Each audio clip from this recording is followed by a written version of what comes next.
I'm your host, Fat Dag, and you're listening to Wise Advice.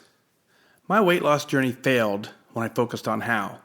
It wasn't until I switched my focus to why that I truly transformed myself.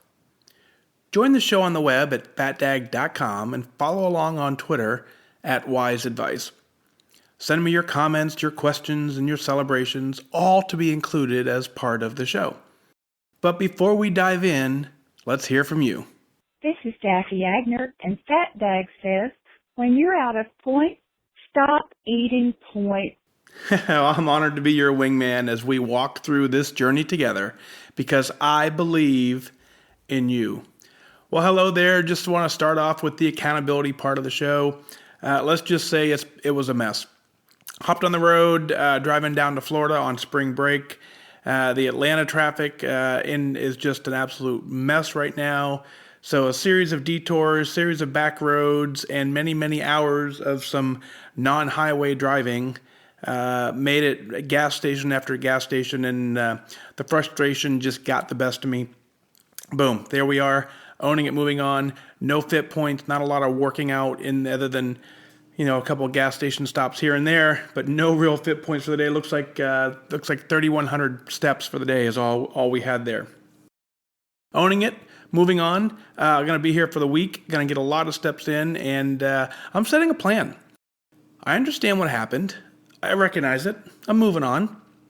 The plan from this week on is to track everything, stay on points. I'm on vacation, but I'm still going to live, and I'm still going to enjoy living on the plan. And for me, that includes tracking. I want to come back at a zero gain, zero loss, and that's the plan. We'll see how I do. Diane out of Montana writes in, this is a great email. Diane writes in, she goes, howdy out of Montana. My husband and I are actually driving through the South in our RV on a holiday. Been Lifetime for several years, and periodically I say, I got this. And I quit weighing in and quit tracking. Not long after that, I realize I need to track. The food in the South is delicious. Grits for breakfast, grits for dinner, fried okra, catfish, barbecue, the list goes on and on and on. Goes on my tummy and on my thighs, right? We know that's true. She goes on to say she got back on track to tracking 4 days ago. It's been rough at times because she had to cut back on what I normally eat, hence, of course, the weight gain. But when I track, I feel powerful and in control and ultimately gain respect for myself again. Thank you, Weight Watchers, and thank you, Mike, for your encouragement and support. And of course, as a side note, she says she's a retired Air Force vet, and loves the podcast. So very cool. Diane, this is what Lifetime is. So I'm now 7 months into my Lifetime status, and I'm recognizing exactly what you wrote in the email. We know that there will be working the Lifetime version of the plan is different than working the weight loss version of the plan. During the Lifetime portion, it's important to continue to stay tracking. It's important to follow the plan. But we know we have a little different level of flexibility. The danger is, and where we all fall into the trap, or we have to worry about the trap, is doing exactly what you're saying. Is if we go for a few days without tracking, we go for a few weeks without tracking, if we don't have barriers and limits set in place, it's difficult for us to remember and to get right back on track. So while, everyone's going to work the plan differently, we're all going to have different ways to do it. I think you and I are in agreement in this one and how we're going to follow the plan. But I have a weight limit set up. This is why I incorporated daily weighing into my plan. My daily weight reminds me on the days that I need to track or if I can relax just a little bit. Now, certainly I couldn't do that when I was losing weight. When I was trying to lose weight, I was 100% focused on that mission and that goal. And I did not go over, and I tracked every single thing. But at Lifetime, I give myself a little different permission to enjoy some of the things that maybe I didn't necessarily, incorporate properly in the weight loss phase. So accountability is key, and you gotta have some limits, and you gotta have some rules here. So if you, the number one rule is you can always tell by the way your clothes fit. That's the number one. If you're starting to buy larger clothing size, it's a lot easier to track than it is to go shopping. I'm a daily weigher. I check my weight daily. That reminds me that I need to track. So Diane, sounds like you got a good handle on it. And the hard part is getting back on, right? So the longer you stay off, getting right back on is more difficult. So keep your limits in place, keep going, enjoy your travel. You're going to be just fine. Your head's in the game. And when your head's in the game, everything else falls into place. So I'm proud of you for that. So great job there, Diane. Out of Mims, Florida, Linda writes in. She's a lifetime Weight Watcher. Actually was at goal multiple times, but didn't keep it off. It's exactly what we just talked about. She says, this time is different. It's taken me many years to get to my goal weight and still have about 34 to go, but you haven't given up. That's key. Very frustrated right now because I've had sort of a sinus issue and therefore not been able to work out like I was. Definitely affecting her weight and not in a great way. Here's what is really fun. She says, I will say that I consider not going to my meeting because it's not convenient in my town. She has to drive like 40 minutes to a meeting to find a good leader. But listening to the podcast has motivated her, and tomorrow she's going to a meeting even though she anticipates a gain. Folks, did you hear that? This is what's really cool about this entire program. This program takes daily focus. It takes discipline. It takes dedicated focus and effort.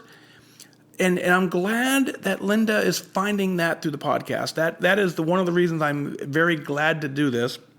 Obviously, as I drove today, and I got a handful of messages of folks saying, I looked for the podcast today. And, that kind of caught me off guard. I mean, I see the numbers. I see you guys are listening. It's really cool. But I'm with you. I need a daily level of accountability to remind my brain what I'm doing. And so if we don't have that daily, certainly it's easy to get distracted. But the fact that Linda said that even though she anticipates a gain, she's going to the meeting because she found the discipline, the focus from listening here to keep on the journey. Man, I'm really, really excited to hear that. Linda, here's what I'll tell you. Whether you anticipate a gain or not at the scale, you weigh the same amount, whether you weigh in and own it or not, right? So whether you go and weigh in or you stay home and not weigh in, the number is the same. If you know the number, you have the ability to do something about it, and that's what you're doing. So you did the right thing. You went and owned it. You went and hopped on. Who cares if it's up or down? What happens is you get that feedback number, and then you set a plan, you move forward, and you get it done. So Linda, thanks for your email. You got this. Keep in touch. Let me know how we go. Let's get those 34 off. You can do it. I know you can do it. This program can be done, and you're proving it. Thank you for that. Out of Glamssboro, New Jersey, Colleen writes in. Colleen says she's writing to say, good work with the podcast. Thank you very much. She'd never listened to a podcast, but since she started listening to mine, to Wise Advice, she's broken through a series of yo-yos. She's been losing the same 8 pounds since September. This is a neat little bullet. Since the podcast came into my life, I'm much more focused, 2 pounds away from her lowest weight since 1990. That's incredible. Great job there. The question is about goal setting. This is going to be a fun topic. She's always awful with setting goals and deadlines. She's been trying to set goals without deadlines, but never seemed to achieve them, Weight Watchers related or not. So the question is, how do you set a goal? And I always say I'll know when I get there, but I'm not sure I'll ever get there. Well, if you listen at all, and you have, Colleen, what we know is we set attendance goals, not performance goals. If you set a performance goal and you say, I want to lose X amount of pounds by such and such a date, there is a motivation factor to that. There absolutely is, and that works for a lot of people. The danger is, and the reason why I switched to attendance versus performance, is the danger is when you do that.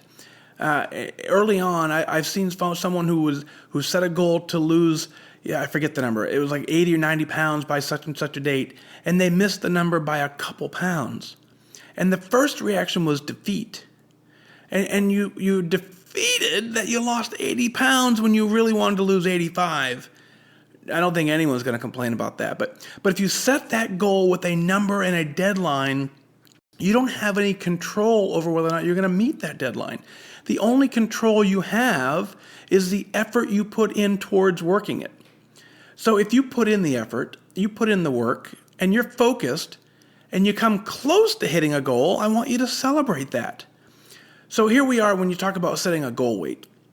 If you told me at the start of this journey, hey, Mike, you need to lose 91 pounds, you need to get to a normal BMI, you're not going to drink soda anymore, and you're going to give up potato chips, I would not have joined.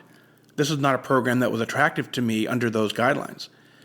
The program became attractive to me because it really just said, let's focus on eating healthy, let's focus on eating right, and we'll see where it takes us.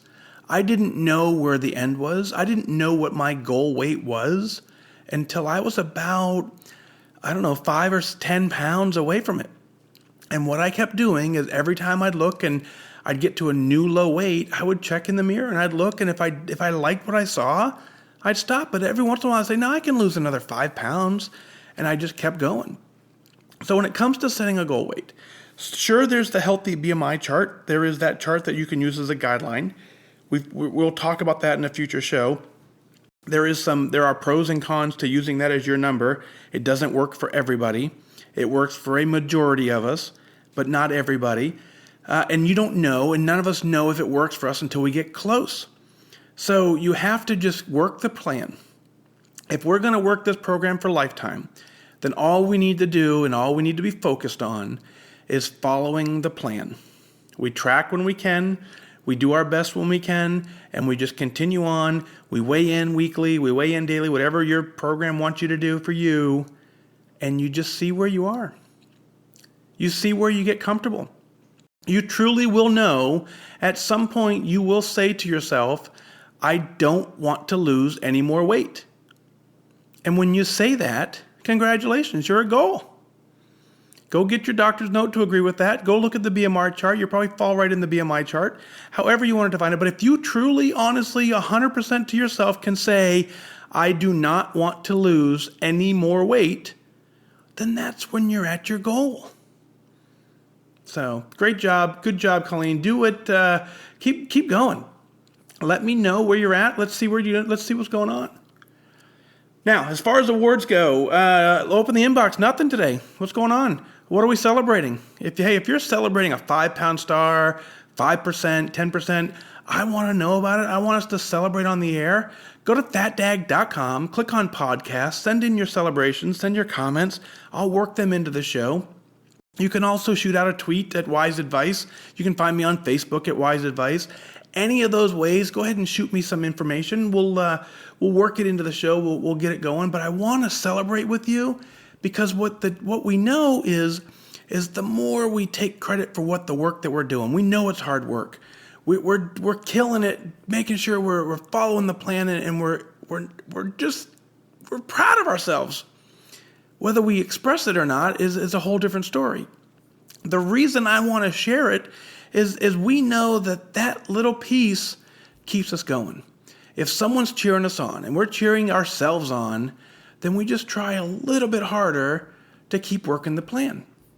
So that's what I want you to focus on. I want you to go ahead and shoot me your emails, shoot me all your celebrations, and let's go ahead and share them, and we'll get them out there. Now, folks, I really enjoy doing this show. I think it's important that I do it daily. I think I need that daily focus. I think you need that daily focus daily to remind ourselves that we are doing good work, that we're really changing our lives, and I'm here for you. I'm here to walk this journey with you, and I'm proud to be your wingman. And so that's going to do it for this time. Remember what we always say: losing weight and getting healthy has absolutely nothing to do with luck. You've got to remain disciplined and focused. Set your sights on your goals and go after it. I wish you good focus.